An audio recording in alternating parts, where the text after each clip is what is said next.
एक गांव में एक ग्वाला रहता था। उसके पास एक गाय थी जिसका नाम सुंदरी था। सुंदरी बहुत ही अच्छी गाय थी। जब वो जवान थी बहुत सारा दूध देती थी, जिससे उसका मालिक बहुत खुश हो जाता था। लेकिन अब हालात ऐसे थे कि सुंदरी बहुत बूढ़ी हो चुकी थी। अब वो दूध नहीं देती थी। फिर एक दिन की बात है। हे भगवान, अब मैं तंग पड़ गया हूँ इस सुंदरी से। ना तो दूध देती है और ना ही इसका मुझे अब कोई फायदा दिखता है। एक काम करता हूँ, एक नई और जवान गाय लेकर आता हूँ। मालिक नई गाय लाने की बात कर रहे थे, मुझसे तंग हो गए हैं। सही बात है, तंग हो भी क्यों ना, मैं उनके किसी काम की भी नहीं रह गई हूँ ना अब। चलो अच्छा ही है, मालिक नई दूध वाली गाय लेकर आएंगे तो उनका घर चलेगा। हे भगवान, जब मालिक गाय खरीदने जाएं तो उनको अच्छी सी गाय मिले जो उनको समझे, इस घर को अपना समझ के अपने दूध से इस घर को चलाए और मालिक की भी थोड़ी मदद हो जाए। अगले दिन नागेश नई गाय लेने चला जाता है, पर सुंदरी को उम्मीद थी कि शायद मालिक के जाने से पहले उससे मालिक मिल के जाएंगे। ये क्या, मालिक गाय लेने चले गए और मुझसे आके मिले भी नहीं। नई गाय के आने से कहीं मालिक बदल तो नहीं जाएंगे। नहीं नहीं, मुझे ऐसे ख्याल भी अपने मन में नहीं लाने चाहिए। मालिक बहुत अच्छे हैं, वो मुझे बचपन से जानते हैं। उन्होंने मेरे लिए बहुत किया है और मैंने भी उनके लिए बहुत किया है। वो ऐसा सोच भी नहीं सकते। शाम को नागेश एक हट्टी कट्टी मोटी ताजी गाय लेकर आता है और खूब सारा दूध निकालता है। आहा, बड़े दिनों बाद आज दिल खुश हुआ। कितने दिनों से मैंने दूध नहीं देखा था और आज मेरी नई गाय ने कितना सारा दूध दिया। शाबाश तुलसी, तुम बस ऐसे ही दूध देकर मेरा दिल खुश करती जाओ और मैं हरा हरा अच्छा अच्छा चारा खिला के तुम्हें खुश करूंगा। अरे रे रे, हरा चारा तो कम पड़ रहा है और गाय तो 2 हैं खाने वाली। हाँ, ऐसा करता हूँ, सारा चारा तुलसी को खिला देता हूँ, क्योंकि उससे मुझे इतना फायदा भी तो हो रहा है और सुंदरी से तो मुझे कोई फायदा भी नहीं हो रहा। उसको क्या जरूरत है हरे हरे घास खिलाने की, उसको तो सूखी घास दूंगा। फिर नागेश तुलसी को खूब सारी हरी घास और सुंदरी को बस थोड़ी सी सूखी घास और खराब घास खिला देता है।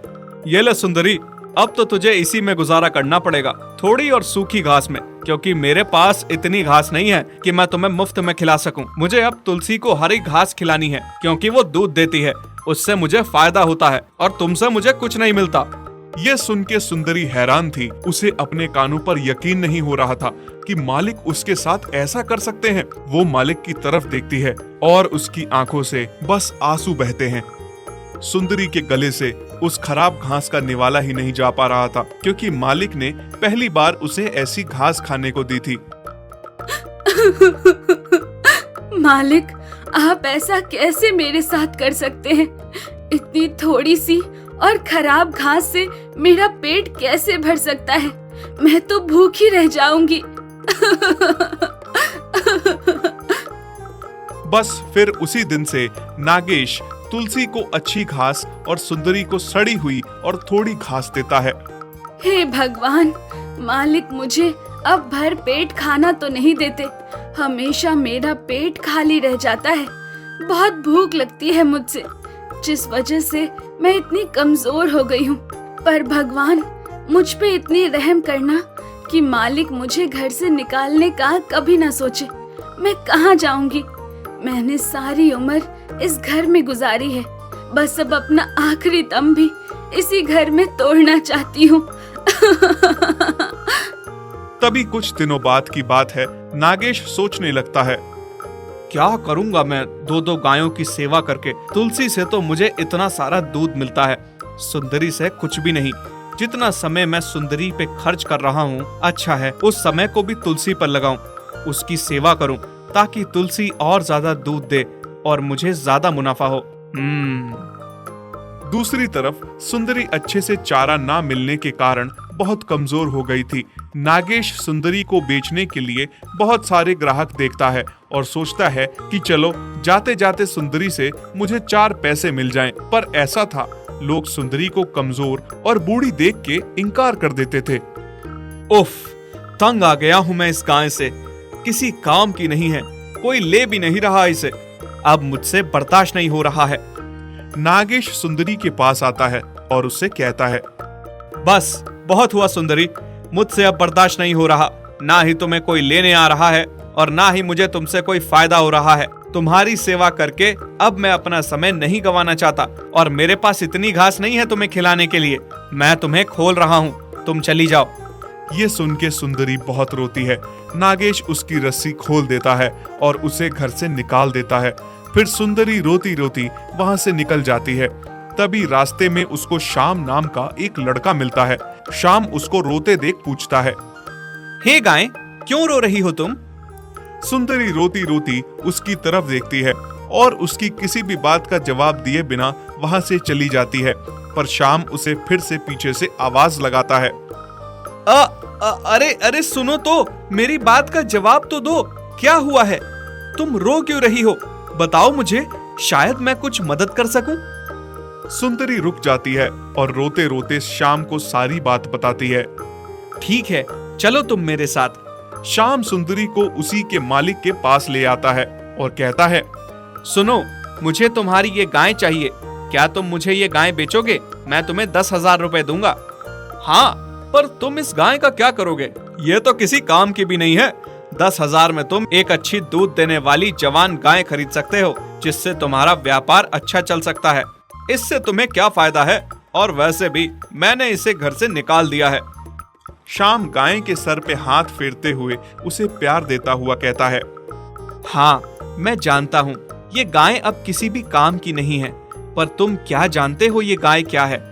तुम तो इसके एहसान भूल गए। इसने तुम्हारे लिए जो कुछ भी किया, अब ये किसी काम की नहीं रही तो तुमने इसे घर से निकाल दिया और ये भी नहीं सोचा इसका क्या होगा, कहाँ जाएगी, भूखी प्यासी रहेगी या फिर कोई बाघ इसे खा जाएगा। मैं इस गाय को ले जाकर अपने आंगन में बांधूंगा और रोज सुबह उठ के इसके पैर छूंगा, जिससे मेरे घर में धन संपत्ति की कभी भी कमी नहीं होगी। और निस्वार्थ भाव से जब भी हम किसी गाय की सेवा करते हैं तो गाय माता हम पे अपना आशीर्वाद बनाए रखती हैं और हमारे घर में सुख शांति बनी रहती है।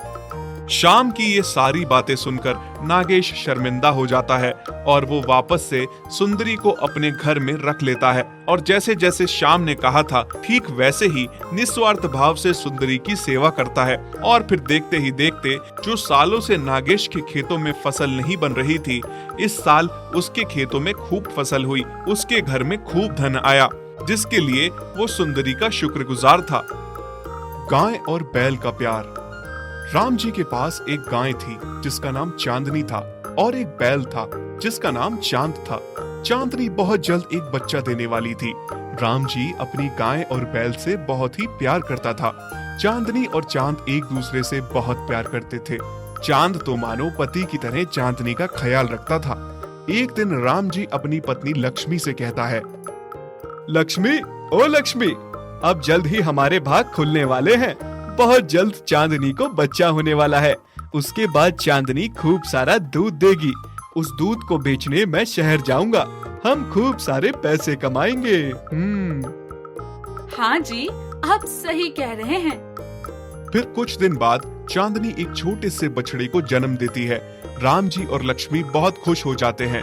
कुछ ही दिनों में राम जी की अच्छी खासी कमाई चलने लगती है। चांदनी जो भी दूध देती थी, राम जी उसे सुबह शहर जाकर बेचता था। फिर एक दिन राम जी दूध बेच के शहर से घर लौटा। तभी पीछे से एक आदमी राम जी को आवाज लगाता है, राम जी भाई, सुनिए तो। हाँ बोलो, क्या बात है भाई?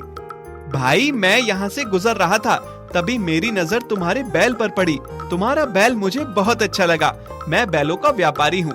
मैंने देखा तुम्हारे पास तो एक ही बैल है। तुम एक बैल का क्या करोगे? मैं तुम्हें इसके अच्छे दाम दूंगा। अगर तुम चाहो तो मुझे बेच दो। नहीं नहीं भाई, मुझे अपने बैल से बहुत प्यार है। उसके यहाँ रहने से मेरा कोई नुकसान नहीं है। मैं उसे नहीं बेचना चाहता। ठीक है भाई, कोई जबरदस्ती नहीं है, पर तुम जब भी इस बैल को बेचना चाहो तो मुझे ही बेचना। फिर वो आदमी वहाँ से चला जाता है। पीछे खड़ी लक्ष्मी सारी बातें सुनती है और रात को खाना खाते समय राम जी से कहती है, आपने उस आदमी को बैल बेचने से मना क्यों किया जी? तो तुम क्या चाहती हो? मैं चांद को बेच दूं? जानती हो ना, जब हमारे पास कोई नहीं था तो हमें छोटा सा चांद रास्ते में मिला था, और फिर जब से हम उसे घर लाए हैं तो मानो हमारी किस्मत ही बदल गई। उफ, आप कितना दिल से सोचते हैं जी। ऐसा कुछ नहीं है, और अगर कुछ ऐसा है भी तो क्या, सारी उम्र उस बैल को मुफ्त में पालते रहना है क्या? उसका तो हमें कुछ फायदा भी नहीं है। उफ, सेठ कितना अच्छा दाम दे रहा था। मैं कह देती हूँ, आप कल ही सेठ से बात करिए और इस चांद को बेच दीजिए। राम जी चांद से बहुत प्यार करता था। वो उसे बेचना नहीं चाहता था। पत्नी के दबाव में आके चांद को सेठ को बेचना पड़ता है। अगले दिन सेठ बैल को लेने आता है। सेठ चांद को ले जाने के लिए रस्सी खोलता है। तभी चांदनी चांद से कहती है, ये कौन है? और चांद तुम्हारी रस्सी क्यों खोल रहा है? मुझे तो ऐसा लग रहा है मालिक ने मुझे बेच दिया है। ये मेरा नया मालिक है। नहीं नहीं चांद, ऐसा मत कहो। तुम चले गए तो तुम्हारे बिना मेरा और हमारे बच्चे का क्या होगा? ऐसा नहीं हो सकता। चांदनी, मैं भी तुम दोनों के बिना कैसे रहूंगा? पर मालिक ने ऐसा क्यों किया? हाँ, शायद मैं उनके अब किसी काम का नहीं रहा हूँ, इसलिए मुझे बेच दिया। फिर सेठ रस्सी खोल के चांद को वहां से ले जाने लगता है। ये सब देख के राम जी को बहुत दुख हो रहा था। चांद पीछे मुड़ मुड़ के चांदनी और अपने बच्चों की ओर देख रहा था। चांदनी का भी रो रो कर बुरा हाल था। वहीं दूसरी ओर लक्ष्मी खुश थी कि चांद को बेच के अच्छा दाम मिला। रास्ते में चांद को सेठ ने खूब मारा। घर पहुंचने में पूरा दिन लग गया। चांद को बहुत बड़ी गौशाला में बांध दिया गया, जहां और भी बहुत सारे बैल थे और खाने को सूखी घास दी गई। चांद का उस अनजानी जगह पर बिल्कुल भी मन नहीं लग रहा था। उसने वो सूखी घास नहीं खाई और पूरी रात वहां से भागने की योजना बनाने लगा। वहीं दूसरी तरफ चांदनी ने भी चारा नहीं खाया। वो भूखी प्यासी ही थी। चांद जिस रस्सी से बंधा था उसे उसने खींचकर तोड़ दिया। अगले दिन जब चांदनी ने देखा तो चांद उसके सामने था। चांदनी को अपनी आंखों पर यकीन नहीं हो रहा था कि चांद लौट आया था। अब मैं तुम्हें छोड़कर नहीं जाऊंगा। सच? तभी राम जी बाहर आकर देखता है चांद लौट आया है। उसे अपनी आंखों पर यकीन नहीं हो रहा था। लक्ष्मी, अरे ओ लक्ष्मी, देखो तो कौन आया है। कौन आया है? देखो, चांद लौट आया है। अब मैं उसे जाने नहीं दूंगा। तुम क्या इसके लौटने पे खुश हो रहे हो? सेठ को बुलाओ, इसको यहाँ से ले जाए। इस बैल को फ्री का खाना खाने की आदत है, तभी वापस आ गया है। अगले दिन सेठ फिर से चांद को ले जाने आता है। ये फिर से आ गया। नहीं नहीं, मैं नहीं जाऊंगा। हे भगवान, मालिक ऐसा क्यों कर रहे हैं? क्यों हमें अलग कर रहे हैं? सेठ चांद को फिर से ले जाने लगता है। इस बार वो उसे मारता नहीं है। घर पहुंच के उसे गौशाला में बांध देता है। उसे फिर से सूखी घास खिलाई जाती है। चांद को इस बार एक मोटी रस्सी से बांध दिया जाता है ताकि वो भाग न सके, पर फिर भी वो वहां से भागने के बारे में सोचना नहीं छोड़ता। इस बार भागूंगा तो चांदनी और अपने बच्चों को लेकर कहीं दूर जाऊंगा ताकि फिर से हमें कोई अलग ना कर सके। वहीं दूसरी ओर चांदनी चांद के बिना बहुत उदास थी। उसके लिए चांद के बिना रहना एक एक दिन मुश्किल हो रहा था। उसने खाना पीना छोड़ दिया था। ये देखकर राम जी और लक्ष्मी बहुत दुखी हो रहे थे। देखिए ना जी, हमारी लक्ष्मी को अचानक से क्या हो गया है? अच्छी भली थी, अचानक से इतनी बीमार कैसे हो गई? ये सब तुम्हारे कारण हुआ है। तुम्हारे साथ मैं भी इस पाप का भागीदार बन गया हूँ। हाँ, मेरे कारण? मैंने क्या किया? क्या तुम अंधी हो गई हो? तुम्हें दिखता नहीं है चांद और चांदनी का प्यार? वो दोनों एक दूसरे से कितना प्यार करते हैं।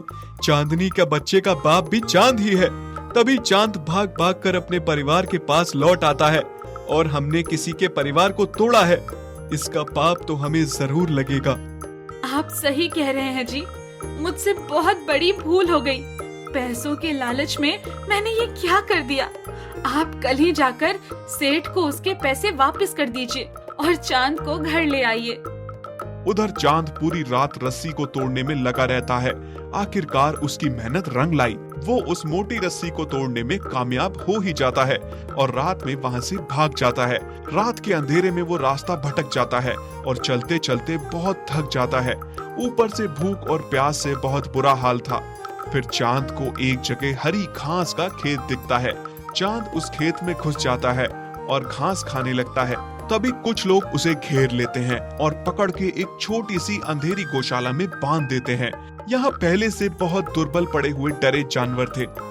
राम जी अगले दिन सेठ के पास चांद को लेने के लिए पहुँचता है, पर सेठ से उसे पता चलता है कि चांद फिर से भाग गया। राम जी आके अपनी पत्नी को बताता है। दोनों चांद के लिए बहुत चिंतित होते हैं। हमारा चांद कहाँ गया होगा? अभी तक तो वो घर पहुँच जाता, पर उसका कोई अता पता ही नहीं है। कहाँ गया होगा वो भूखा प्यासा? आप सही कह रहे हैं जी, पर आप चिंता मत करिए, सब ठीक हो जाएगा। वहीं दूसरी तरफ चांद का उस कैद में दम घुट रहा था। वो सोच रहा था भगवान ने उसकी कितनी बुरी किस्मत लिखी है और कितना और दुख देखना बाकी है। मुझे तो लग रहा है कि मैं अब मर जाऊंगा। नहीं नहीं, इतनी तकलीफ उठाने के बाद अब मैं हार नहीं मानूंगा। मुझे कुछ भी करके अपने बच्चों और चांदनी के पास पहुंचना है, बस। तभी चांद दीवार को तोड़ने की सोचता है, क्योंकि दीवार कच्ची थी। उसने सींग मार मार कर दीवार तोड़ दी, लेकिन तभी वहां गौशाला का मालिक आ जाता है और चांद को बहुत मारता है। चांद को इतना मारा जाता है कि वो जमीन पर गिर जाता है। ये देख के सारे जानवर गुस्सा हो जाते हैं और सारे उस आदमी पर टूट पड़ते हैं और उसे मार डालते हैं। और फिर सारे जानवर खुशी खुशी वहां से भाग जाते हैं। चांद भूखा प्यासा था और मार खा के वो इतना दुर्बल पड़ चुका था कि चल पाना अब उसके बस की बात नहीं थी। पर फिर भी जैसे तैसे वो चल के घर पहुंचा। जैसे ही चांदनी ने उसे देखा, मानो उसकी जान में जान आ गई हो। वो चांद को पुचकारने लगी। तुम आ गए? मैं जानती थी तुम जरूर आओगे। कैसे नहीं आता? अब मैं तुम्हें और अपने बच्चों को लेकर कहीं दूर चला जाऊंगा, जहां हमें कोई अलग ना कर सके, कोई हम पे अपना हक ना जता सके। तभी लक्ष्मी चांद को वापस पाकर खुश होकर कहती है, चांद, तू आ गया। मुझे यकीन था तू जरूर आएगा। अजी सुनते हो?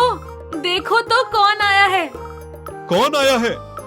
हमारा चांद वापस लौट आया है। क्या? चांद आ गया? तभी राम जी रोते रोते उसके सर पे हाथ फेरता है और कहता है, मुझे माफ कर दो चांद, मैं तुम दोनों का गुनहगार हूँ। मुझे कोई हक नहीं बनता कि किसी के परिवार को तोड़ूं, और मैंने ये पाप किया। मुझे बहुत पहले ही ये सब नहीं करना चाहिए था। अब मैं तुम्हें कहीं नहीं बेचूंगा चांद, हम सब साथ रहेंगे। चांदनी, मुझे लग रहा है कि मालिक और मालकिन अब समझ गए हैं।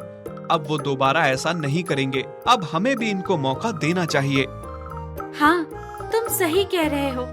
और वैसे भी गलती भी तो इंसानों से ही होती है, और अंत भला तो सब भला।